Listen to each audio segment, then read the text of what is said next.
Aujourd'hui, on va voir pourquoi faire de l'incliné après ton développé couché, c'est probablement pas une très bonne idée et qu'elle va être une meilleure alternative pour développer des pectoraux plus massifs, plus complets.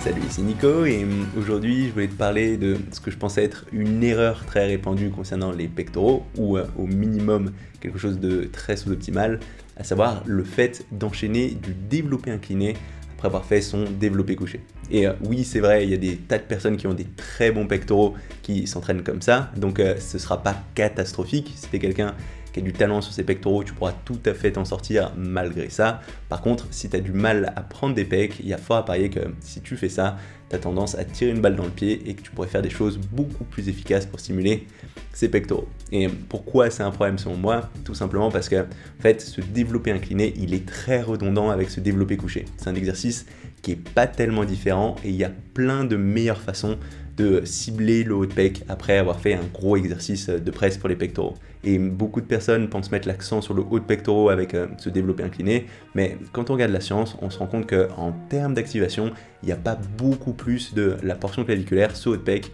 qui rentre en jeu et que c'est plus le faisceau avant de l'épaule qui a tendance à être plus sollicité quand on augmente l'inclinaison. Mais que fondamentalement, c'est pas un très bon exercice pour isoler ce haut de pectoraux. Et ça, c'est quelque chose dont j'ai déjà parlé dans une autre vidéo. Ça vient notamment du fait que cette portion claviculaire, elle est particulièrement active sur la fin du geste, en contraction complète.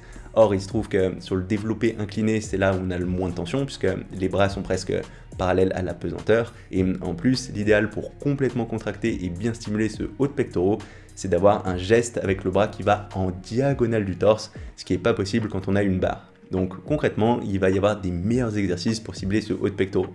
Et typiquement, parmi mes préférés qui permettent à la fois d'avoir beaucoup de tension proche de la contraction et ce geste en diagonale du torse, il y a tous les gestes de presse et d'écarté à la poulie que je trouve particulièrement bons, en particulier en unilatéral pour aller jusqu'au bout de cette contraction. Tu peux aussi faire des exercices de presse à la machine qui te permettront d'avoir cette tension forte proche de la contraction et d'autant plus en unilatéral, ou en tournant de côté, tu pourras avoir aussi ce geste en diagonale du torse et globalement ce sera beaucoup plus efficace pour stimuler tout l'ensemble de tes pectoraux d'avoir ces exercices là après ton développé couché plutôt que du développé incliné. Et en plus, normalement, si tu as mis suffisamment d'intensité sur ton développé couché et que tu as fait assez de séries dessus, tu devrais pas tellement être capable de faire des séries vraiment productives sur ton développé incliné. Parce que c'est des exercices trop similaires pour mettre suffisamment d'intensité sur le deuxième exercice si tu as déjà fait le premier correctement.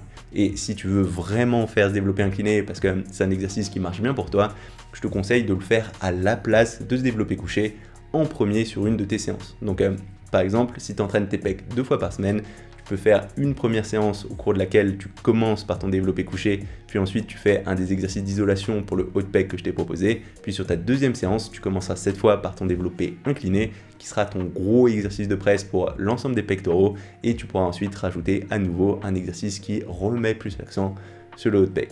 Donc je sais que cet enchaînement incliné après couché, il est très classique, il est très populaire, mais c'est vraiment pas une bonne façon de faire. Et si tu vois que ça t'a pas donné trop de résultats jusque-là, a priori c'est pas trop une surprise et je te conseille vraiment d'essayer ces alternatives que je t'ai proposées. D'ailleurs, pour t'aider à mettre tout ça en place, je t'ai préparé un petit PDF avec des exemples de mes séances PEC. Et comme d'habitude, ce PDF il est accessible à toutes les personnes abonnées à ma newsletter. Donc si ça t'intéresse et que tu as envie de recevoir mes mails, n'hésite pas à t'inscrire maintenant en cliquant sur la petite icône qui vient de s'afficher ou sur le lien dans la description de cette vidéo. Aussi, si ça t'a plu, n'hésite pas à mettre un petit pouce bleu ou un petit commentaire. Et si tu n'es pas encore abonné à ma chaîne YouTube, tu peux le faire maintenant pour savoir quand je sortirai de nouvelles vidéos. C'est tout pour aujourd'hui et on se retrouve très rapidement. Salut!